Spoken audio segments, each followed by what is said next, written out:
বাংলাদেশ ফুটবলে দীর্ঘদিন পর এমন এক উত্তেজনার ঢেউ বয়ে যাচ্ছে, যার কেন্দ্রবিন্দুতে আছে ইংল্যান্ডে জন্ম নেওয়া তরুণ মিডফিল্ডার কিউবা মিচেল। আজ গণমাধ্যমকে দেওয়া বিশেষ এক সাক্ষাৎকারে বাফুফেকে সিনিয়র সভাপতি ইমরুল হাসান জানালেন, আজকেই কিউবা মিচেল বাংলাদেশের পাসপোর্ট করার জন্য আবেদন করেছেন। সব কাগজপত্র রেডি আছে, 1-2 দিনের মধ্যেই আমরা তার হাতে পাসপোর্ট তুলে দিতে পারবো। এরপরেই ফিফার কাছে ক্লিয়ারেন্স চাওয়া হবে এবং সেটা পেলেই আমরা তাকে 10 জুন সিঙ্গাপুরের বিপক্ষে ম্যাচে স্কোয়াডে রাখার সুযোগ পাব। বাংলাদেশ জাতীয় ফুটবল দল বর্তমানে এশিয়ান কাপ কোয়ালিফায়ারের গুরুত্বপূর্ণ ম্যাচের মুখোমুখি। আগামী 10ই জুন ঢাকায় অনুষ্ঠিত হবে বাংলাদেশ বনাম সিঙ্গাপুর ম্যাচ।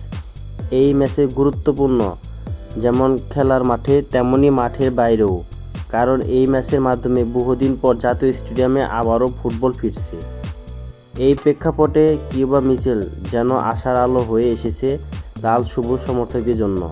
তার খেলার দক্ষতা, ইউরোপিয়ান স্ট্যান্ডার্ডের টেকনিক ও অভিজ্ঞতা বাংলাদেশের মিডফিল্ডকে আরও শক্তিশালী করে তুলতে পারে। এখন কি বাকি কিউবা মিচেলের ক্ষেত্রে? পাসপোর্ট আজ আবেদন করেছেন। নাগরিকত্ব দ্বৈততার সঙ্গে প্রক্রিয়াধীন। ফিফা ক্লিয়ারেন্স পাসপোর্ট হাতে পাওয়ার পর 24 ঘন্টার মধ্যে আবেদন করা হবে। 10ই জুন ম্যাচ খেলা। যদি ফিফার অনুমোদন সময় মতো মিলে যায়, তাহলে কিউবা মিচেলকে জাতীয় দলে জার্সিতে দেখা যাবে। ইমরুল হাসানের বক্তব্যে আরও কিছু বিষয় আসে। এই পুরো প্রক্রিয়ায় আমরা সরকারের সহযোগিতা পেয়েছি, প্রধানমন্ত্রীর দিক থেকেও ইতিবাচক বার্তা এসেছে। এখন শুধু সময়ের অপেক্ষা। সমর্থকদের মধ্যে প্রতিক্রিয়া। টিকিট বিক্রি শুরু হতে মাত্র 8 মিনিটে সব টিকিট শেষ। ঢাকায় বহুদিন পর আন্তর্জাতিক ম্যাচ নিয়ে ব্যাপক উৎসাহ। সমর্থকরা চাইছেন নতুন প্রজন্মের তারকা কিউবাকে মাঠে দেখার সুযোগ যেন হাতছাড়া না হয়।